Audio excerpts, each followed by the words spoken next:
What is going on, you guys? Welcome back to Down to the Wire. I'm your host, Brian Costa, and today is our second annual Halloween special. How are you guys doing? Happy Halloween to you all. I am so glad to be speaking to you guys on this Friday night here from the Koffler Center. I'm over in the podcasting room here at the Koffler Center. I've showcased it a couple of times on the show, but finally getting a guest in the studio with us now on the podcasting room. So he's a face that you've seen on this show before. So please welcome back to the show for this Halloween special, Kyle Finn. Kyle, how you doing today, man? Doing pretty good. How you doing tonight? Kyle, I'm doing fantastic. Yeah, I'll give you a fist bump on that. I'm doing fantastic, man. So as you know, I was texting you throughout the day trying to get this thing kind of going. I did kind of throw this on you at the last minute, so I'm glad that you were able to take this up and come in and do the podcast today. So I'm really glad about that. But what I will say is, man, I was in a crazy pickle today. I was over at the field hockey game for Bryant University. They were playing Fairfield University, and the game was originally slated to start at 3:30. We get to the game. I'm there early, and we're chilling out, waiting for things to get going. And all of a sudden, it comes to the point where, we end up hearing, hey, the refs have been delayed for another half an hour. And we're just going, what the heck is going on? Because originally it was slated for them to they weren't slated to show up until 7:00. So we're freaking out thinking we're not going to get refs. Ironically, I have this very jersey in my bag. So I take it out. I'm like, hey, I mean, if anything, if you need a guy, listen, I'm technically, I've been a ref before. I can maybe do it again. Where's the rule book? Now, they obviously didn't let me anywhere near a field because they did not trust me with field hockey. Granted, because I did play-by-play for them once, and I was awful. Now, Kyle, when it comes to field hockey games, how's your experience been in general when it comes to working over there? I've never worked with watching the field hockey games. I've never, watched a game. I've never commentated a game, never reffed a game. Thank God. Thank God. I think I'd be accidentally rigging the game because I'd not know any of the rules. Fair enough. Listen, if you got out me reffing a field hockey game, it would be the best field hockey game of all time. No penalties. I'm hoping you guys are doing breakaways. The only rule I'm going to enforce is no crying. I'm having you guys go all out, like 60 minutes. Anything goes. I would love to, if I'm calling a field hockey game, that's how I'm doing it. Is it legal? Absolutely not. But I am 100% doing that. Now, I'm very glad to have you in tonight, but what's up? I was going to say one thing.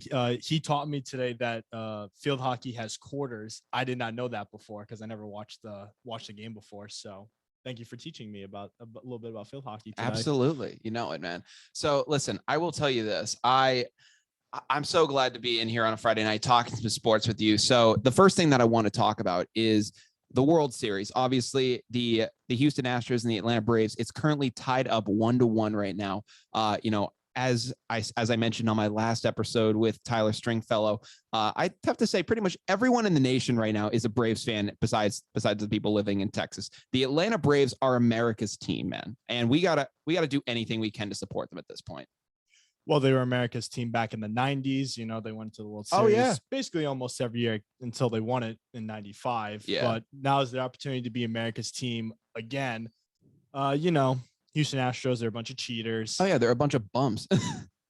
And it stinks that they were able to get one game, but I'm hoping that they can win tonight and then, finish it out in Atlanta. I think it would be an appropriate way for 2021 to almost come to an end. Absolutely. Listen, Atlanta has been cursed enough. I think that, listen, even as a New England sports fan who despises, Atlanta and, loves the fact that we were, responsible for them having one of the biggest choke jobs in the history of sports, you got to feel at least a little bad for them. And, hopefully their baseball team, which has had a crazy story this year with so many injuries and so many, ups and downs, hopefully they can pull this out. I'd love to see it, but the Houston Astros went in game 2 and they ended up having they ended up winning 7-2 to send the series to Atlanta tied. Jose Altuve ended up hitting his 22nd postseason home run. That ties him with Bernie Williams for second most, I believe, in the postseason. That's insane. I mean, listen, regardless of whether Jose Altuve is getting those signals via a buzzer, the fact that he stacks up now with Bernie Williams of the Yankees, it's crazy. It is pretty crazy. Just looking at how the scoring breakdown went for last game, they did a pretty good job with getting, regular hits like, singles, doubles. and, just making sure they continue the inning, running up the pitch counts, and, bringing in people from the bullpen to stress out the arms. So as much as I don't like Houston, they play good baseball. They play good baseball. And listen, I will say this about Houston. I like the way Dusty Baker, operates. Listen, he is there with all the analytical people and all the analytical nerds in baseball nowadays. I love the fact that Dusty Baker says, listen, I'm 72 years old. I'm not looking at a goddamn computer to tell me what to do. I'm going with my gut. Because guess what? Dusty Baker grew up playing in in the 70s and whatnot. He was there for Hank Aaron's home run. He was literally the guy on deck to his record breaking, 715th home run. So listen, I trust Dusty Baker. I hope that he can, pull this. I mean, listen, I'm not rooting for the Astros, but when it comes to Dusty Baker, you kind of have a soft spot for the guy. I don't want the Astros to win. Me neither. I wish Dusty Baker had went to another team, because I know he's going to be in the Hall of Fame.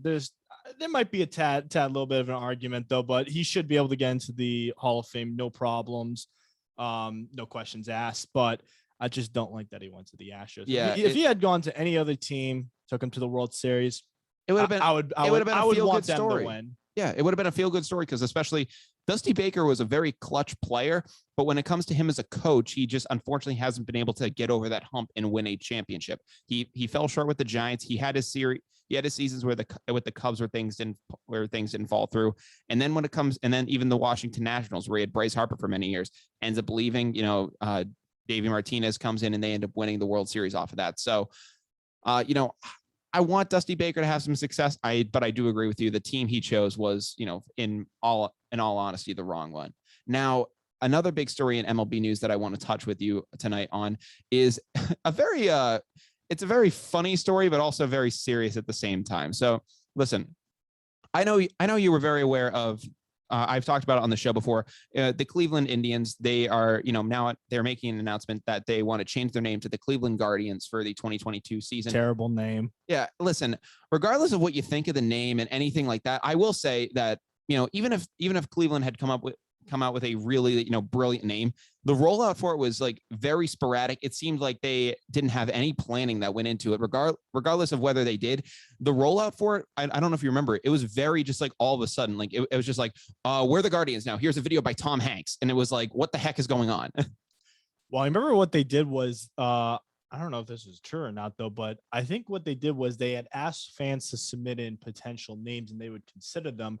And they were continuing to narrowing down the list, from it was 5,000 names that they got, and then went down to 1,500, so-and-so. I don't know how the Guardians was the one that they thought was the best one. No. I remember they were going to do something relating to either, Rock and Roll Hall of Fame, because that's in Cleveland, or something related to, railroads and, and the steamers would have been pretty funny. Oh, Jesus Christ. It would have been pretty funny though, but I don't think they would have said that though. I think it would have been something relating to, trains. Totally. Like totally. Yeah. Kyle, thanks a lot. You're welcome. Listen, regardless of the name change and, with the, the whole, implications behind it, regardless of where I stand on the issue. If you had to rename the Cleveland sports franchise, and rename the Indians, personally, I would have loved to have seen them go back to be the Cleveland Spiders, which was the team that they were before, which was their team name before the Indians. It was they actually had this really cool logo where the C for Cleveland was actually the body of a spider and had legs kind of spiraling outwards. I'll have you pull up an image of it in a second, but it was this really cool image. And I would have thought, if they could have said, oh, we have this tradition of being the Indians, but we're actually going to go further back in our tradition, and we're going to go back and actually get this name, and we're going to embrace the spider kind of thing, and roll from there. I would have thought that would have been really cool for them to do. That would have been, they could have, also been able to, rebrand and do something completely different. And then also make the argument of saying, no, we're the true traditionalists. We're going all the way back. I feel like that would have been, a smarter move for them to do. Well, they had many options to choose from, though. If that's the one that they want to do, good for them. I just don't agree with it. But listen, with Guardians, though, it seemed so cheap when they did it, because if you notice it, the last half of Indians is literally just chopped out in the same font and just thrown into Guardians. They basically did the least amount of work possible, in my opinion.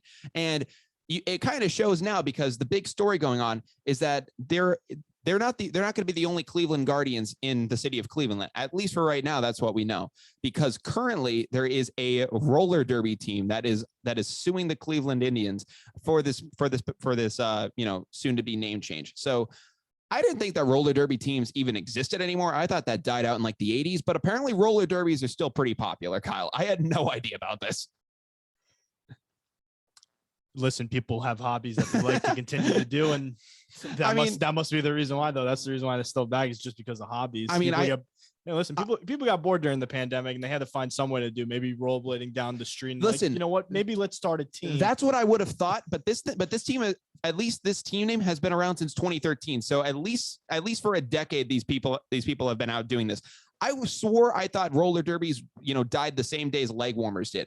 I had no idea that this was still very popular. And apparently it's, popular enough that the Cleveland Guardians roller derby team is currently suing the Indians organization for this potential name change, because essentially what happened is the Indians, or MLB at least, went forward to the Guardians, roller derby team and said, hey, we want to submit this as the new application for our team. And the Guardians said, oh, great. Let's, let's kind of, talk this out, have a contract agreement, and then go from there. And, we'll settle the specifics. MLB said, all right, we're going to pay you guys this much money for us to be able to use the name change. The Guardians ended up saying, listen, you guys are an MLB team. MLB makes billions and billions of dollars. Is there any way we can get something a little more? Because, we are just like a small organization. Can we get something a little bit more? And then they ended up offering like a different amount. They don't say what the different amount was. It could have been $5 million extra of what they had on top. It could have been, we would like to negotiate to this instead. MLB decided to say, no. Like, what they didn't even say no.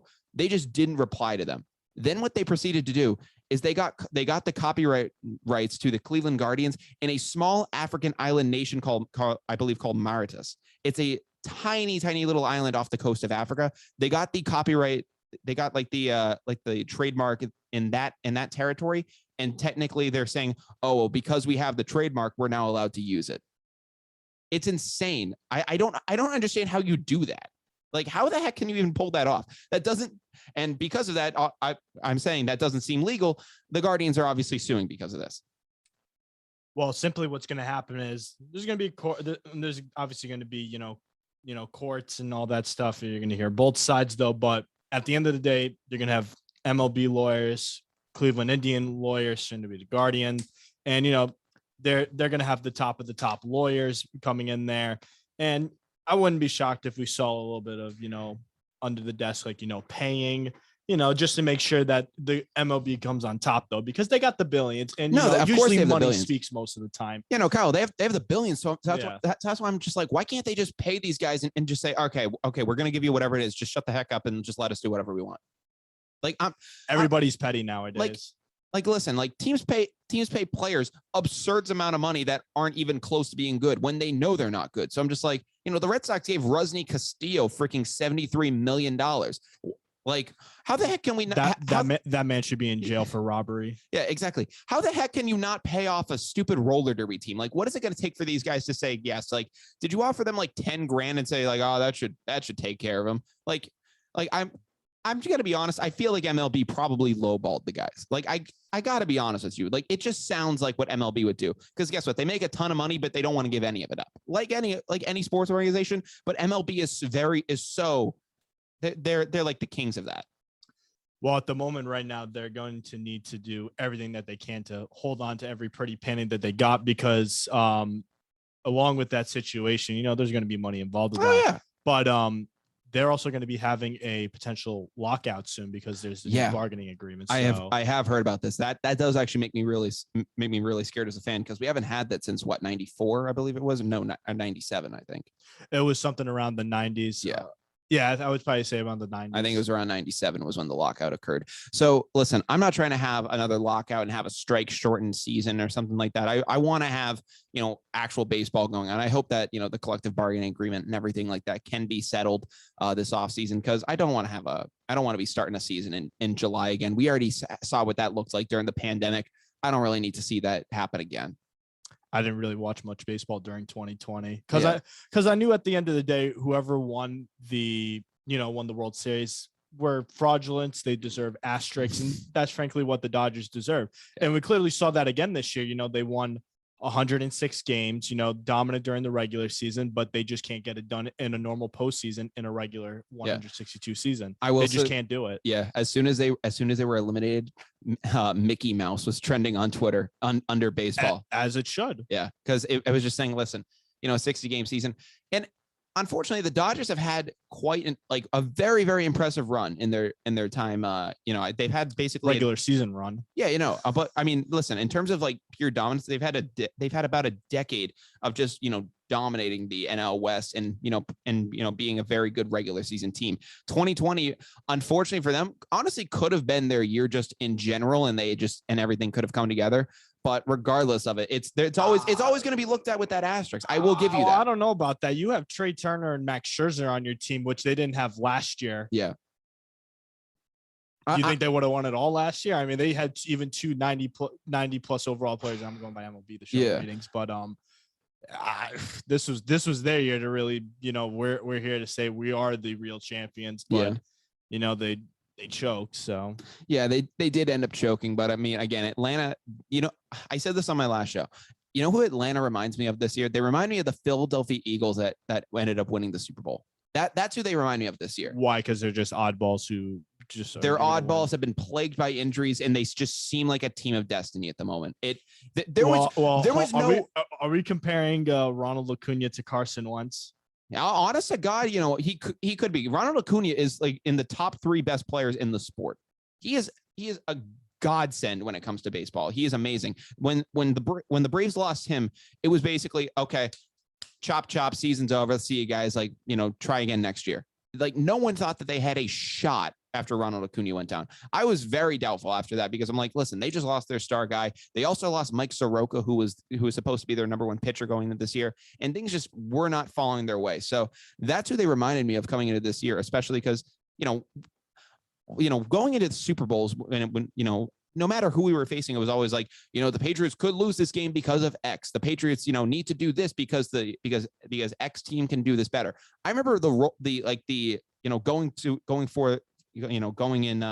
into that Philadelphia Super Bowl, everyone was so, high on saying, oh, we're going to win this thing. It's not even, it's a joke. Bill Belichick was going to Timberwolves games. I remember, just talking with people, and it was just like, yo, so what do you guys want to do for the parade? You want to go in on this day? And it was like a given.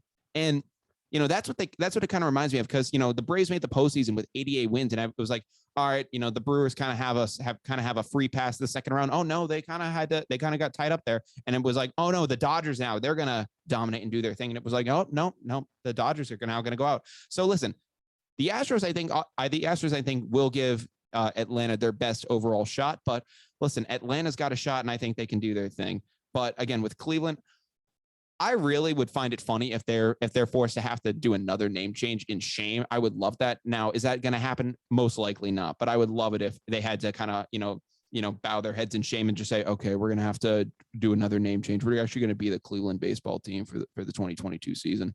All I just know is that they do have to make another change. I just know that HR and PR department is going to be going crazy. Oh no, they won't be going crazy because they'll all be fired because of this situation and not doing their due diligence. But I will say this: somehow in MLB, this somehow a name change controversy isn't only like one storyline in the MLB. There's another name change controversy going on in the MLB right now, Kyle, and it's that one of the most glorious organizations on all of planet Earth, PETA. Oh God. Yeah. I don't know what. I hate that you have to bring this story up. When I saw this story, I laughed. I was like, why are we still giving these people attention? So PETA, which is obviously the animal rights organization, does a lot, say they do a lot for animal rights and whatnot around the US. Regardless of what you think of them, that's how they frame themselves. I'm just giving you the overall. I'll tell you my opinion in just a second. But listen, that's how they frame themselves. They came out and ended up challenging Major League Baseball and said that, hey, the bullpen is offensive towards cows because the bullpen in real life is where cows go before they're slaughtered. So we would recommend you guys do a name change. And it was just like, okay, what do you guys recommend for a change? We recommend the Arm Barn as the name change that you guys go forward with. And when I saw that, I was like, okay, come again. Like, you got to be joking. Like, that's so bad, right? It is pretty bad. Like, again, when it came to, when it probably came to the Cleveland Guardians baseball team, soon to be, trying to arrange a copyright agreement in a small African nation. I'm like, this is the same amount of stupidity. They probably came up with this in 5 minutes during a team meeting where it was like, all right, we're going to go around, do different names. All right, you pitcher's pen, you arm barn. Yep, that we're doing that one. It was just like very simple. Like they couldn't even give it any thought before they went into it. And listen, I don't care where you stand on animal rights and whatnot. I like animals. I think they should have rights. That's a general thought of mine all around. But listen, the arm barn just sounds freaking stupid, Kyle. Like, it's so stupid. No, I agree with you, but but PETA's a joke though. I know they've killed animals. How are you gonna say your animal rights and all that stuff, but you've killed animals yourselves? No, they're it's literally like the Spider-Man meme. You're like, yeah, just Kyle. that's what they're doing. They're joke. These are the people that like to scream and believe that because they're screaming, their argument is more valid. That's how they operate. Yeah. We should not be giving these people any attention because we're tapping into their methods. We're giving them attention. Which we should not be, because if we don't give them attention, they'll get bored and they'll have to find something else to do. And that's with everything. If people are attention seekers, if you don't give them attention, they'll find something else to do because they're failing out their main objective. Exactly. Listen, PETA could actually, I'm not saying that they ever would, but PETA could actually go out there and do something amazing for animal rights, but it would get zero publicity because they constantly shoot themselves in the foot for just saying like, oh, the football shouldn't actually be made out of pigskin anymore because that's offensive to pig. It's like, shut the heck up. Like, really, what are you doing? Like, you guys are just jokes at this point. I love that they think like cows and like pigs get offended. Like, what do they think this is, Tom and Jerry, where they actually have like feelings? like they don't. It's not Tom and Jerry. Like, come on, it's so bad. I mean, listen, I like animals. I think they should have, I think they should have rights. I do agree with that you shouldn't just be doing like all these experiments and stuff in general. But PETA as an organization is a joke. And just seeing the fact that they're coming out and saying, oh, we should rename this classic thing in baseball. And it's not like some other things where you can go, yeah, has a point. I mean, if they ever rename the bullpen, I think I'm just going to stop watching sports altogether. That's the day I just give up. I'm going to be honest. PETA could go out, disband their organization. I still would not lose any sleep. These people are just bored with life. Oh yeah. These are like the people that go out into like the street corner in your local major city and just scream random nonsense for 10 hours. Thinking they're making valid points. They're not making a difference. You guys need to shut the hell up. Yeah. Honest to God, it's so annoying. Like it just like infuriates me to high heaven whenever I see it. I'm just so done with PETA and the fact that this is like even going on. I'm like, you guys are just jokes. Like, listen, is there a part of you that finds the arm barn to be kind of a cold name in any sense? No, I know. I did see some people on TikTok. They were talking about that, and they said, I mean, arm barn actually does sound kind of cold. Not gonna lie, it sounds kind of fire. I was like, yeah, but I mean, like, arm barn would only be funny in the sense if like a bunch of baseball players made it up. If that's where you can find like comedy and a lot of stuff, because baseball players will just make up like random, lingo and stuff like that. And if it ended up saying like, if like, some coach on your, JV squad ended up saying, oh yeah, get him down in the arm barn, he needs to get warm, it'd be like, what the hell are you talking about? But it could just be like a running inside joke. When it comes out with a major organization recommending that's the professional name you call it, you're going to get laughed out of the room, which I don't know if that's PETA's objective at this point, because they think that's going to raise more awareness. But listen, nothing you say is actually taken validly. You get laughed out of the room with every single claim you put out, just so you know. That is pretty fact. Yeah, no, honest to God. Like, what the hell are you doing? Like, honestly, does anyone at PETA even watch baseball? No one does. They're all growing their own corn down in these like darkly lit basements. I'm sorry, like none of them have ever seen they've never seen a baseball field in their life. They definitely don't know who Mike Trout is. I honestly, if we told them that there was a guy named Mike Trout, they'd be like, "Oh my God, he has to change his name. That's offensive to fish." No, they would just think he's a fisherman. Honest to God, they would think it's like a fisherman's nickname. They would have no idea who Mike Trout is. They'd have zero clue. But I will say, and the last thing I have in baseball news for you today, Kyle, is obviously our beloved Red Sox are currently now out of the playoffs. They're now sitting at home on the couch, and we now have to kind of think about what's going to be happening going forward. What were your thoughts on this Red Sox season all around? I'll give you mine in a sec. I was pretty damn impressed. Yeah, I'll be honest. Well, because they expected this team to win, at least 80 games, but not higher than 85. Yeah, because baseball's a long season. You pull out some tough. But to clinch the playoffs, this team was projected to either get fourth or third place, not get a wild card, or just not even make the playoffs in general. They beat the Yankees, and the Yankees, they had some little streaks, and that's just how the Yankees are. They're a team I can never understand. They pay $300 million in payroll to just be about as good as the Mariners. I was gonna say the Tampa Bay Rays. Fair enough. Who only have like a payroll of $50 million. I gotta get, but we'll talk about the Rays another time because they're impressive. Yeah. But yeah, the best way to put it in one word, they're mid. Yeah, they're just mid. Yankees are mid. I like it, Kyle. They're mid. So you mentioned the Rays and calling them impressive. Listen, what they've been able to do with sabermetrics, I will give you that. I don't like it though. I'm not the biggest fan of what the Rays are doing in baseball. Listen, for them personally, it's the smartest thing that they can do as an organization. Because listen, like you said, they have like what, 50 million in payroll. They don't have a lot of money to spend on like top talent. So for the Rays, they kind of have to do that. What I don't like seeing is when teams like the Boston Red Sox go whole hog and just say, we're going to just become the Tampa Bay Rays North. And I'm like, because like, again, yeah, we take all of them after they're washed up. Yeah, still somehow make it. We still find them a way to make them produce somehow. Oh no, we do. But listen, we don't get them in their real prime the way that the Rays are getting Juan and Franco, so, and then also your other farm. Because think about it, I don't know if you saw this statistics. I follow the Rays on social media. Yeah. They won, besides MLB and AA. They won every championship in their specific league. So AAA, single A, low ball A, like all of those. They had a chance. I didn't see that. Yeah. They had a chance to win AA, but they were riddled with injuries. But at the beginning of the year, they were projected to win. And honestly, if they didn't have those injuries, I think they would have swept all of the minor league championships. Yeah, I mean, listen, I'll give them that. They are, the Tampa Bay Rays, what they've done as an organization, they're going to be set up for years to come. I think that there are elements that you can take from like the Moneyball kind of aspect in baseball and apply it to other sports. But let me just tell you this.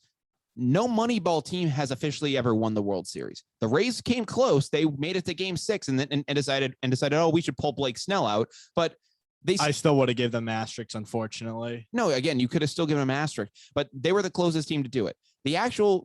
An actual team that won it by following that philosophy that you could again say is the closest besides that would be the 2015 Kansas City Royals. But I said this on this show before. They still had to go out and make moves. They had to get guys like Ben Zobrist and Johnny Cueto. They actually had to make, legitimate moves to get guys. So, even they had to, eventually abandon the Moneyball philosophy and search for a championship. The Rays are still trying to do it. And again, they're sitting on the couch this year. And, who knows where they're going to go from here. When it comes to the Boston Red Sox, though, I don't want them to be, just fall into this trap. I want them to at least know, hey, we can spend our money and hey, we can, go with our gut here. It doesn't need to be all analytics, but you can have a mix.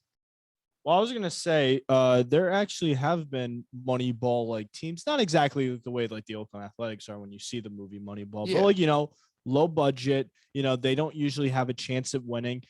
And a team that usually comes to my mind is the two-time champion Florida Marlins. Well, now Miami Marlins, but at the time, Florida Marlins. Here's the thing about the Florida Marlins, though. You know who their general manager was, right?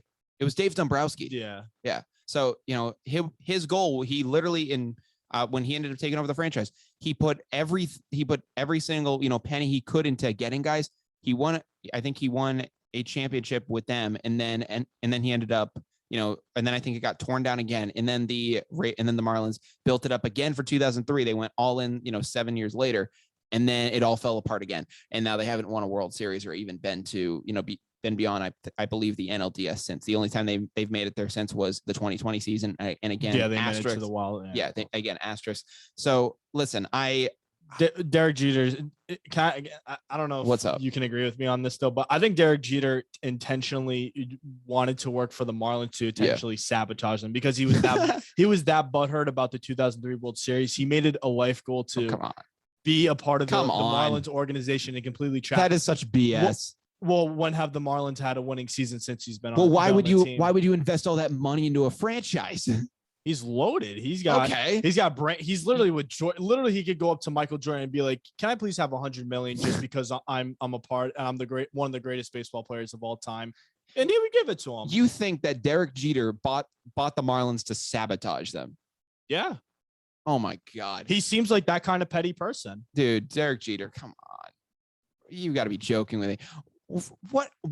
I mean, listen. Derek Jeter hasn't done anything with the Marlins to make them do things better. But I think he's just a bad owner, in my opinion. I just don't think he does the greatest job as the owner. No, Derek Jeter is a smart guy though, but he lets his pride get ahead of him. Oh, I'll give you unfortunately. That. As an owner, as a player, it led him to become one of the best shortstop of best. Oh yeah, when you're playing the game, yeah, but owner wise, when you're trying to put the best product down, yeah. He's oh God, he's a mess. I mean, Jesus, guy, you're scaring me. But back to the Red Sox, I will say this. I'm excited for what they're going to do in the offseason. I think that they can go and get some big pieces now. Do I think they're going to be like, oh, Max Scherzer, we're going to get everyone on the market and, make a run at it next year? No, I don't think that's exactly what it's going to be. That would be very nice. And Chaim Bloom, if you ever stumble across this on your podcast feed, God forbid, please do so. But Scherzer would also be asking for, at least 150 million. He'd be asking for a lot. I mean, he's going to be 38 though. So I don't know. He may be treating it. Listen, the thing though is he's still as nasty as he's nasty, and he could be still nasty. He could be like a Nolan Ryan where he goes till he's 46. Who knows? Yeah, that is true. Like Scherzer's a freak. We will never see another Nolan Ryan though, but we'll probably get close to it. I don't know if it's going to be with Max Scherzer though. Max Scherzer is a nice pitcher to watch though, but I'm not talking in terms of not talking in terms of stats, but I'm just talking in terms of longevity. Ryan was able to stretch it out until he was 46. Now towards the end, he was kind of falling apart in that aspect, but he was able to get that far. I think Scherzer could, realistically, barring any injury, pitch till he's maybe 42, 43. I genuinely think that with the way he's going, I don't see any true drop in his performance so far. There's been nothing that's indicated it to me. Yeah, I mean, I agree with you. I could see him going for a few more years. Yeah. I don't know if he really wants to stay with the Dodgers though. Yeah, he has said he wants to stay on the coast though. On West Coast. Yeah, that's an interesting one. I know. That's what I'm saying. I would probably say. I mean, I would like to see him on the Padres. Yeah, that would be interesting. That would be interesting. I mean, the Padres did just get Bob Melvin from the A's, and not a lot of people are going to talk about that. Bob Melvin is a great manager. He was, listen, horrible playoff manager though. We can't forget about that. But great regular. At the same time, though, he was under the boot of Billy Beane, who's implementing these very, very strict Moneyball philosophies. And listen, I'm not totally anti Moneyball, but I'm anti when it becomes over the game of baseball itself. And I think that Bob Melvin probably was in a bad situation, and I think that again, I don't think the A's are a completely terrible situation, but I think that if you get Bob Melvin on the San Diego Padres now, he could have some success. I think that there is some good things that can come from that, especially getting him with all that talent. Yeah, this offseason is going to be interesting, and I mean, I can't wait for it. I don't know who. You might know the list, but I don't know who's going to be like the biggest free agent signings. Yeah, one of the big ones that I know Corey Seager is going to be a free agent. Correa is going to be a free agent, and people are possibly linking him. God, I hope no one signs Correa. People are linking him with the Yankees. Yeah. There's links with him with the Yankees, but the big one for the Yankees in terms of shortstops, because they're saying they're going to get a shortstop. A lot of people think they're going to get Corey Seager, which honestly is a kind of a fit for New York. He bats from the left side. He can use that right field porch. Would fill the hole that's been left since Jeter did end up leaving them in 2014. Really has kind of been a rotation. Didi Gregorius did a good job for a while, but I think Corey Seager would be the really first stopgap kind of guy that they've had since then. I hope that doesn't happen. I'm sick of the Yankees. No, honestly, I am too. But they did make it. They did say in their end of the year press conference that they're going to prioritize getting a shortstop. Another guy that would be very interesting that I think the Red Sox could be in the running for was Blue Jays infielder Marcus Simeon. He had a career year, or at least close to it as an infielder for the Blue Jays. Yeah, didn't he had over 40 home runs? Yeah, as a second while playing second base. Now, traditionally, he is a shortstop, but he said, and he's probably going to demand shortstop money, but he might play second base for the Red Sox. And listen, if the Red Sox could get a surefire second baseman, something that you haven't had since Pedroia went down in 2016, that'd be great for us. That would be a moneymaker. Again, but because of the year that he had, he's going to be asking for $200 million again at minimum. Absolutely. I mean, maybe the lockout could bring that down a little. Who knows? Listen, anything's possible. Anything is possible. So hopefully that could go our way. There's too many ifs, ands, and whats. Though. No, we got time will tell. Absolutely. It's so up in the air right now. But the other thing that came up in Red Sox news the other day was that the result of the Andrew Benintendi trade are in, and in my opinion, now it's officially a bust. We made the wrong move on that deal because Franchy Cordero, the wonder of Worcester, Massachusetts, has officially been designated for assignment and most likely will not be with the team next year. So, listen, Rob, I don't know if you're still on the Instagram live right now. Robert Shelley, obviously of the Pesky Pole podcast, but listen. Josh Wishnowsky better be, the minor leaguer you're hyping him up to be, because he was the other player involved in that trade. But because right now, Franchy Cordero, man, that was a bust for us. My God. I remember I went to go see one of the more earlier games in the Red Sox this season. This is when they faced, I believe it was the Rays. Okay. It was an April game. I remember that. Yeah. And they lost the game in extra innings, and it was avoidable because Franchy, I remember when he was playing left field, he was trying to catch a line drive, but he ran up too far to where it went over his head, and it brought in the tying run. The game went into extra innings where the great Adam Ottavino gave up a 3-run home run to right field. But he just makes such poor decision making. I would like to know what goes on in his head. Like, does he think he has like super like jumping ability or something? I don't know. So listen, I think Franchy Cordero, there are aspects of to him. I think he can hit the baseball a country mile. Now it happens every 25 at bats, but that's not good enough when you're in the MLB. And by the way, if you're doing it every 25 at bats and you had other stuff sprinkled in between, that'd be great. But that's the only thing he does. I was going to say the only person who can do that and get away with it is Joey Gallo, unfortunately. Yes. Unfortunately. Thankfully, he's on the Yankees. Yeah. Yeah, no, that's a pretty solid take there. I will say that.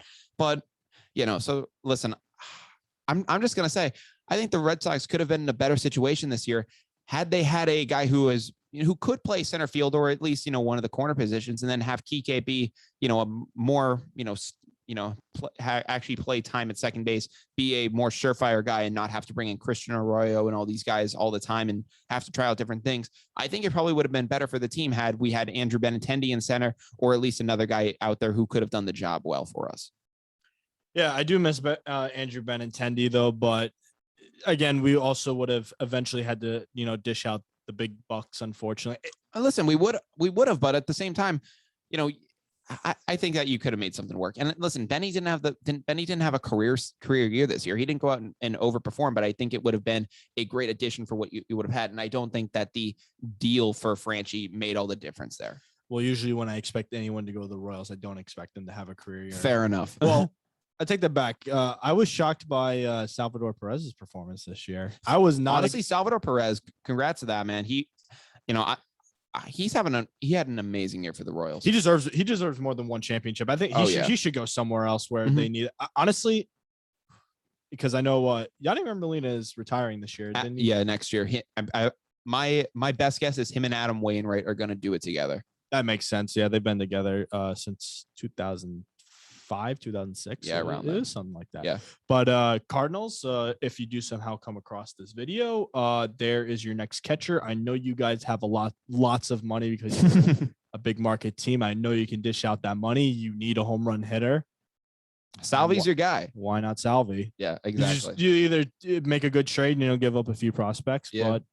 or you got to dish out the money and just wait until he's a free agent. Yeah, one of the interesting things that I've seen this year is I talked to this guy on TikTok. I've mentioned him many times on the show. I've had him on the show many times as well. His name is Joel Flam. He goes by Hey Kami over on TikTok. He's a baseball commentator there, and he brought up an interesting point. Now, there's no science that he brought up behind it, but he ended up saying, Tommy John surgery is typically a surgery that a lot of pitchers will get. And then, they end up having, some success afterwards, regardless, it can, it's a very small percentage. Yeah. They can either do very well or very poorly after. But what he did notice is that, when it does go well, your arm does get stronger and you can actually throw the ball harder. That is kind of a known thing that does happen with Tommy John surgery, at least in a lot of guys. That can be the case. Like some guys can go into Tommy John, throwing like 93, 94, and they can come out throwing 96, 97 on the other side of it, just because that tendon gets tighter and you can have a lot more, snap out of that elbow. Now, what he was noticing is that now there's no correlation or anything he was saying, but he looked at Shohei Ohtani, looked at Salvador Perez and some other guys as well. And we're saying, these guys got Tommy John surgery as position players, and now they're launching the ball in ways that they never had before in their careers. And it could just be that, they're just seeing the ball different this year, and it's all like it's all kind of a big coincidence. But it was an interesting point that he did end up bringing up. Another guy he brought up from a long time ago too, because it wasn't just a new thing. He ended up saying Paul Molitor, who is a Hall of Fame catcher for the Twins and ended up being a manager for them at one point. He ended up getting Tommy John surgery on his arm, and he also saw major power boosts. Isn't it amazing what science and medicine it's can insane do? Yeah, it's amazing. It is amazing. That is one of the crazy things that humans are able to do, is Tommy John surgery, finding ways to make ourselves go to the next level. Yeah. It's pretty impressive. I mean, listen, medicine is the advancement of medicine is incredible from what we've seen so far, but unfortunately I think it can go so far. And my opinion of that is, because it now kind of transitions us over to the NFL, because what I want to talk about today is the unfortunate, decline of one JJ Watt. I think that, unfortunately, we did end up seeing the news that JJ Watt ended up having to get shoulder surgery and is now going to be sidelined, most likely for the remainder of this season. And, this was JJ's debut season as a Cardinal, had some, rough final years as a Texan, had, I believe, a torn pec in 1 year. All around the turmoil within the Texans franchise was so bad. He even said, hey, I got to get out of here. And everyone was like, okay, we understand it. And he ended up signing with the Cardinals thereafter. But listen, I was hopeful that JJ could, revive some stuff out in Arizona, and he was actually doing pretty solid in some games. But with another injury like this, and it just seems like he's currently playing on a little league schedule, is there any way in your mind that JJ Watt can ever return to being an impact player again? My opinion, not really. Yeah. Honestly, if he I would probably say if I was in his position, I got injured this year after, facing so many injuries and just so much time off. At some point, you just got to be like, hey, my body it cannot compete to the level as it was earlier when I was young, like when it was second year, sophomore year, rookie year, and that kind of stuff. Yeah. So if I was him, I would probably just retire. You got your money. It's either that or he's just going to continue to keep getting injured. He's just going to be missing time out. And the only thing that he's really hurting is the organization by continually taking the money, because what they can do is take the money that they're giving to JJ and give it to someone else who can be out there for all 17 games. So you would retire if you're JJ Watt? Yeah, because he's just gonna keep getting injured. He's at the point where he's very injury prone. Oh. He is worse than what Tony Romo was, and I mean, Tony Romo always used to be compared as glass. Mm-hmm. I mean, he's like JJ Watt's like small glass. Like as soon as you touch him. I mean, listen, but listen, that wasn't always who JJ Watt was. He wasn't this injury prone guy all of his career. This did happen later on, down the line, towards the end of his prime, you could say, as his position. When he came in, he was a showstopper and was just a monster on the field. Now, I will give him credit for that. But, you are right in saying that towards the end, injuries just have gotten the better of him, which for a guy's on defense in the position he plays, that kind of comes with the territory. Isn't this is his third season-ending injury? Am I right? It wouldn't surprise me. I believe you are correct. Okay. usually most people after their second call it quits. So Yeah. that's the reason why I'm saying those, like, we're going on third. Unless and if he decides he wants to come back for another season, because he also has to factor there's another game played and it's an extra week. So it requires more, more from your body. Yeah. I mean, you could say most people will call it quits. I mean, the only exception I can really think of is Rob Gronkowski, who, I mean, that man, you could put him in the grave and he's still coming back. He did retire. Yeah, I was gonna say either that or have JJ take a break and let his body rest. Yeah. Or at least, get something back. Like, let him heal a tad. Because right now he's just an overused Band-Aid in this size. Like, it's all bloody and torn apart. And that's what JJ Watt is. I mean, you get a new one, let it, that's all you got to do. Yeah. That's what he should be doing. It's definitely tough. I'd love to see JJ get back to his form, but at the age that he's at now, it's, and he's not even, listen, JJ Watt's not an old guy. He's not like, this grizzled, like, old man now who's just struggling to get by. And it's not like he's Andre Whitworth of the LA Rams, where, that man is balding, has a gray beard and everything. And it's like, goddamn, like that man looks like he could be 70 but in reality he's like 38, which is crazy. But JJ Watt's like still in great shape. And I think that he can, still do great things, but unfortunately he just needs to, like you're saying, he needs to be able to find a way to recoup. And I wish him the best, but I would also say it's the likelihood that he can come back at this point. It's slim, man. And I'm not saying he can't come back and play in the NFL, but to be an impact player and to be even close to the impact player he was, no, I don't think it can happen again. Well, what he is in good shape. He looks like he's in great shape though, but it's all false. It's all fake. He's not up to his physical self. It may look like it, but he's not, because if he was in great physical shape, he wouldn't be getting injured every year. Because I mean, think about it. We saw Tom Brady. He got injured in 2008. He had that one season where he was off. He's never gotten injured again. No season-ending injuries before. That's like my example of like true, like, he's really in great shape, and that was just a freak accident. JJ Watt is not a freak accident when it comes to these injuries. It's just his body is just, it's.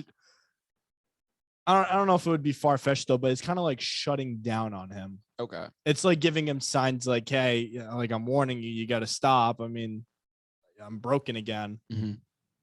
Yeah, it's tough. I will give you that. I mean, it's, again, the likelihood that he can come back and be close to what he was, I'd say it's slim to none at this point. But, hopefully JJ can, find some resilience. I mean, it's going to be tough. I'm not saying that it's possible, but, I'm praying for the guy. I hope that he can find something. But before we do wrap up, obviously, this is our Halloween special. So what I did want to do is I wanted to ask you, I don't have the Scream mask on, but Kyle, what's your favorite scary movie?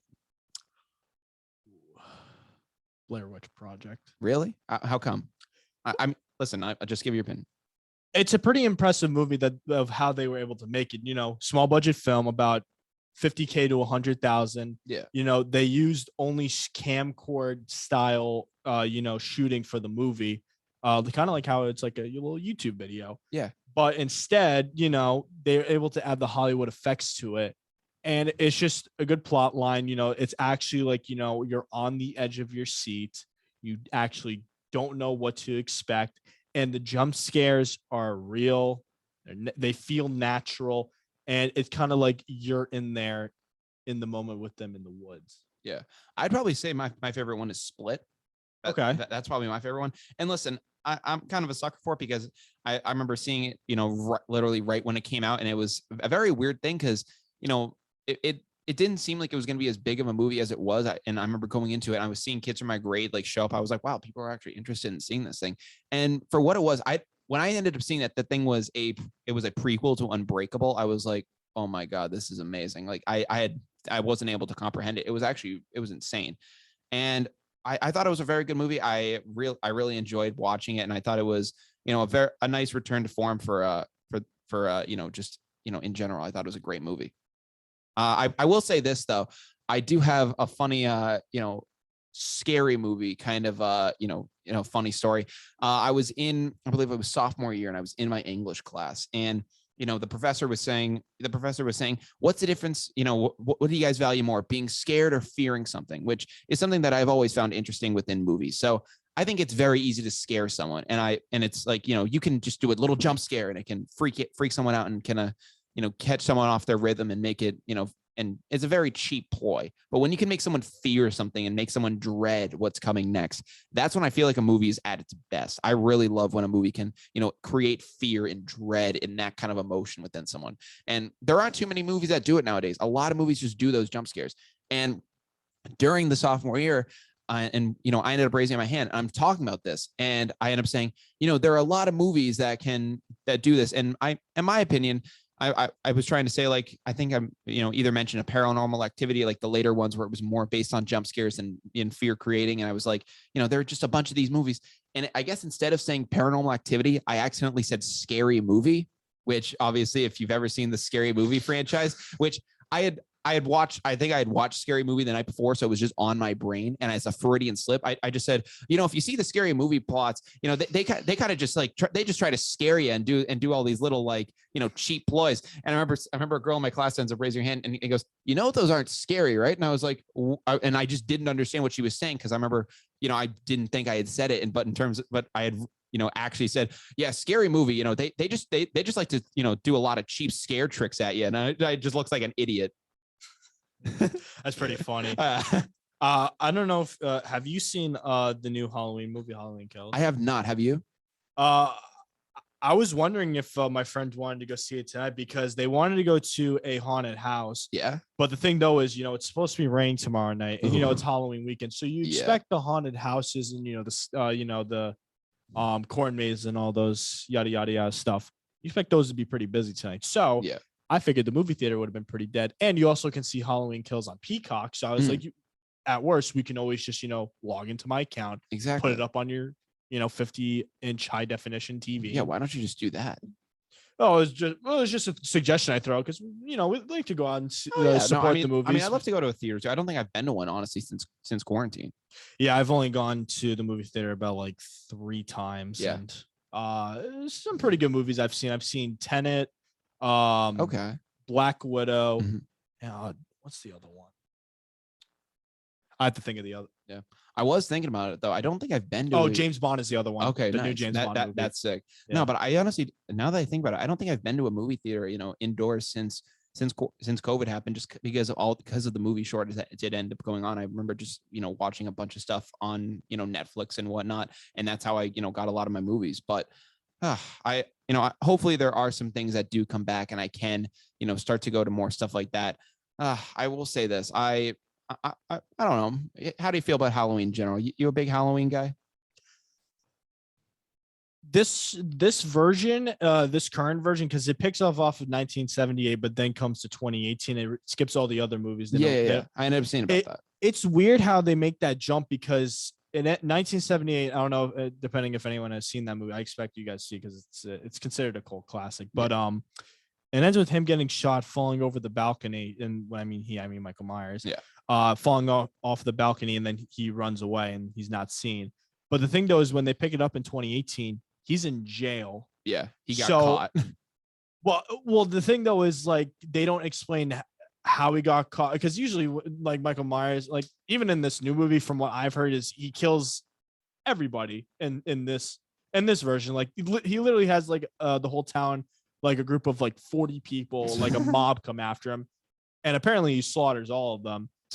So I don't understand how he got in jail. It's not like he like gave up, like, yes, I'm in jail. I'm the guy that did all the murders. Please arrest me. It's not like he went. I understand my rights now.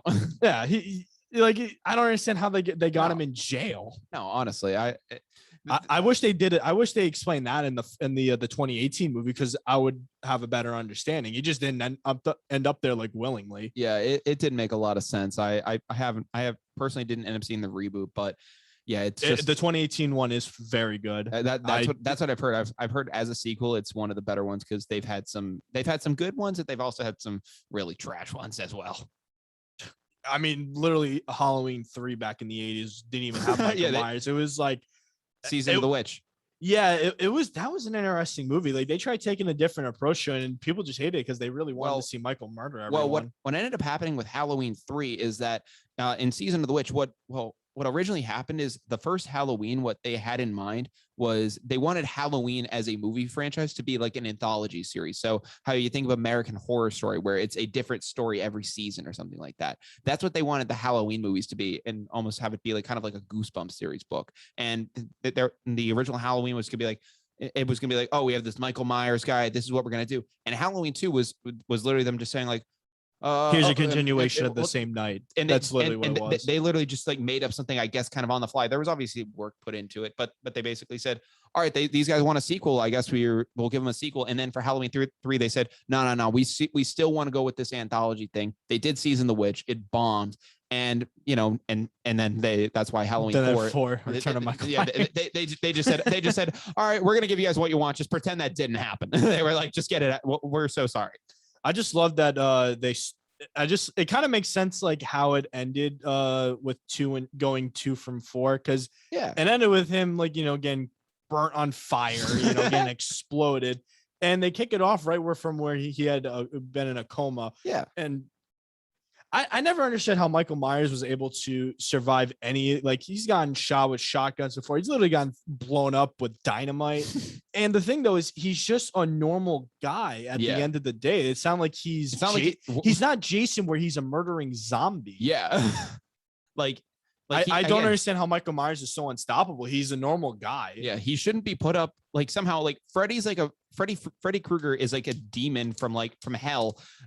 Jason again. Jason's a zombie. He's he became for up until Friday, I think it was 5. He was a human, and in Friday the 13th part 6, that's when he became a zombie and became the real murdering machine. Now, well, I mean, technically he still is a zombie because he's dead and then comes back to life. They just didn't make him look more zombified until they got to 6. Yeah, they just made him look like a normal adult, but he was just crazy. He's still considered a zombie though. Yeah. No, I mean, it's so the fact that Michael Myers can even be in the conversation, it's insane. The fact that it's like this man has to be hiding something. Like there's something going on with this guy. He's doing roids or something. Something's going on with Michael Myers. Yeah. I mean, but besides the murdering, obviously. It's just a weird plot line. Like they just keep finding ways to revive him. Yeah. Like in reality, this man should have been dead after maybe the first movie where he got shot in the head. Yeah. Honestly, it's insane. But I don't know. I'm very excited for some scary movies coming out. I can't wait to see what comes out down the line now.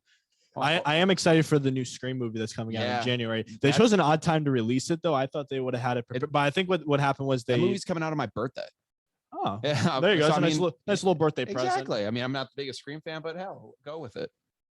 Well, he's also just very funny. Oh, exactly. He is very funny. I mean, I love it. He's kind of like the more straight up killer of the Riddler. I love that the original Scream killer is played by the same guy that plays Shaggy in the Scooby-Doo movies. That is pretty funny.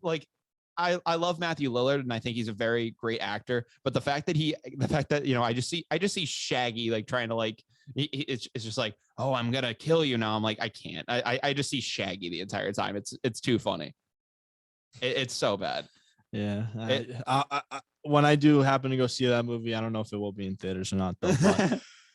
But I usually like to laugh during horror movies just because like the people who end up dying make the poorest decisions. Oh yeah. And yeah, it's just like, why would you make that decision when you have like a whole killer coming after you? Oh yeah.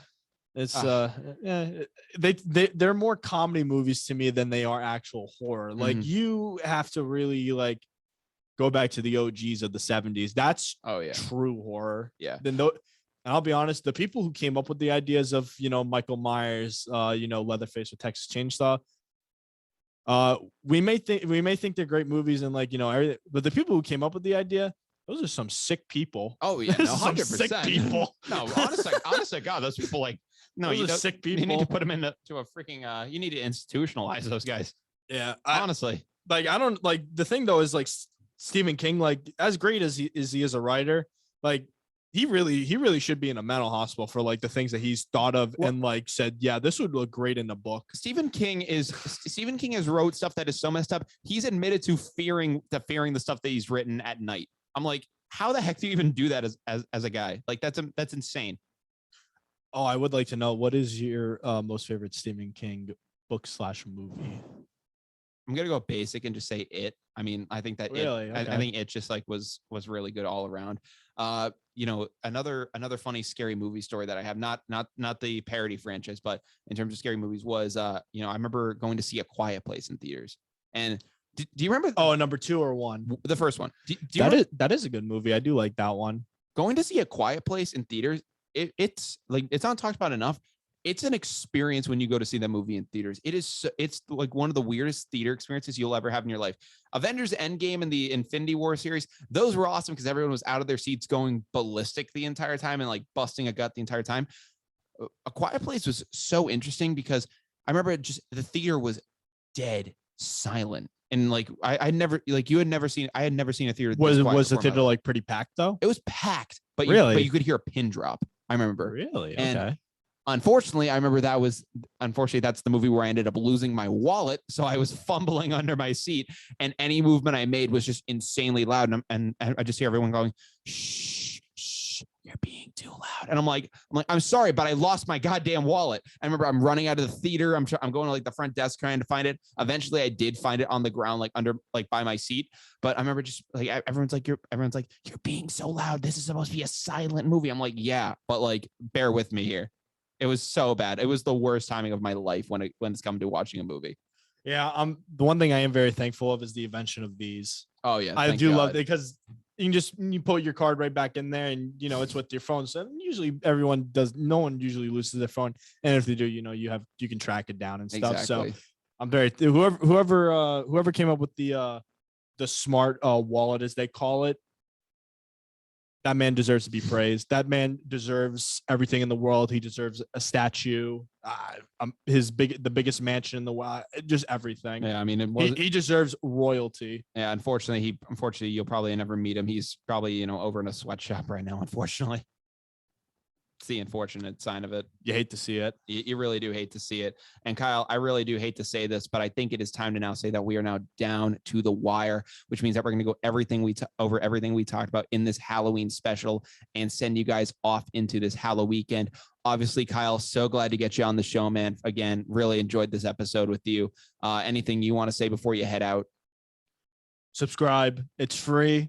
You get to watch this great 1 hour and 15 minutes worth of content. Absolutely. And do you post every 2 days? Every 2 days you post every Wednesday and Friday. Everyone. Yeah, there you go. It's like, 5 episodes cut into half an hour. You get laughs. Yeah. You get educated. You get everything. Yeah. It's all at free of charge. How can you not like it? Yeah. I mean, listen, on this episode, we ended up talking about the World Series Game 3 preview. We also managed to talk about the Cleveland Indians name change debacle going on with them and the Cleveland Guardians roller derby organization, as well as PETA petitioning MLB to change the name of the bullpen to the Arm Barn. Still can't get over that one. That's just I just can't. And additionally, we talked about the Red Sox season ending and what we expect them to do in the offseason. And in NFL news, we talked about J.J. Watt being done for the year with a shoulder injury and what this means for his impact as a player moving forward. And then in the Halloween spirit, we decided to talk about some of our favorite scary movies in general, scary movie experiences, and just, enjoy the Halloween spirit. In doing so, I decided to go as a referee or, just any bad ref because, I'm blind in general. So, pretty fitting that I go as a referee since I can't see anything in front of me. And obviously I had Kyle, steal my OBJ jersey. Thank you for getting in the spirit there. I know you had another costume in mind, so it will be worn later, but just not right now. Yeah, no, not right now. It's definitely in good taste. And this is going to be the only time you will ever see me wear a Giants jersey. I am a Patriots fan. Oh, I'm too. I cannot support that poverty franchise, that joke of a franchise. They're going to get walloped the next few weeks with the tough competition that they're facing. That's why you can say you're dressing up as a Giants fan. You're dressing up as a loser. No. I'm joking. Listen, the Giants are my NFC team, but I will say this. I'm a Rockets fan. I know what it's like to be a loser. Fair enough. I should have just worn my James Harden jersey tonight. Honest to God. But hey, if you guys are not following Down to the Wire at this point, what the heck are you guys doing? We're available everywhere you guys can find podcasts. So you can follow us on Spotify, Apple Podcasts, Google Podcasts, YouTube. But the main hub you guys can reach us through is our Instagram. You can follow that at down.to-the-wire. Again, guys, you can follow at down.to-the-wire. Thank you guys so much for listening. Have a great weekend and happy Halloween. Take care. Peace out. Go Braves.